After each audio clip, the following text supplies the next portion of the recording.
If you were ever in a crash, you'd expect the closest first responders would be the ones to help you. But that is not the case in certain parts of southern Wisconsin. As NBC 15's Zach Nugent shows us, there's an area where the wait time for an ambulance has jumped from 5 minutes to nearly 30. And it's all because of a state regulation.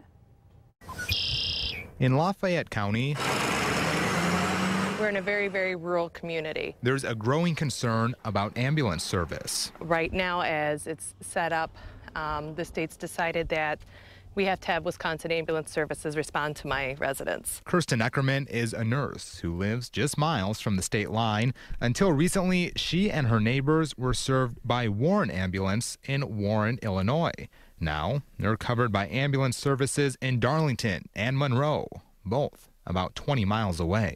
A higher level of care, a faster level of care is 3 minutes away. But it's across the state line.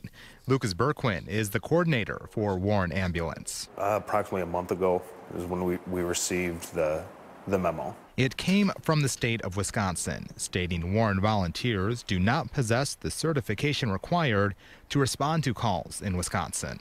When we were notified of it, we stopped everything and have been in contact with Wisconsin, and that was the answer we were given, was it's been on the books a very long time and they are working to get it resolved with us. It's called license reciprocity. Wisconsin requires out-of-state first responders to register for a license in Wisconsin.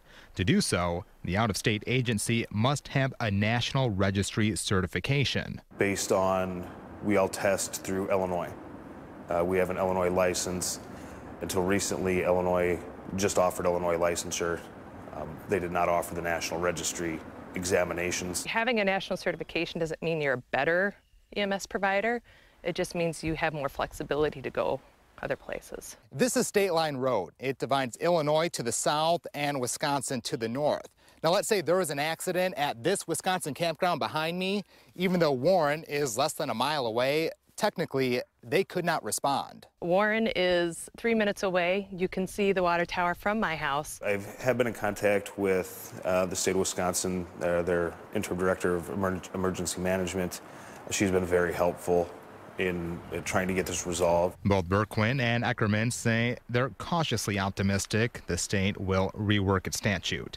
When we reached out to the State Department of Health Services, we received a statement that read, Wisconsin licensure is required in order to provide ambulance or EMT service in Wisconsin. We are working with out-of-state services and EMTs to come into compliance with Wisconsin law. I think there is light at the end of the tunnel to get through this. We want to be able to help whoever, and it's not right if we can see your house, we can't come and help you. The patient comes first. It's not the EMS, it's not jurisdictions. The patient, the care of the patient has to come first. Zach Nugent, NBC 15 News.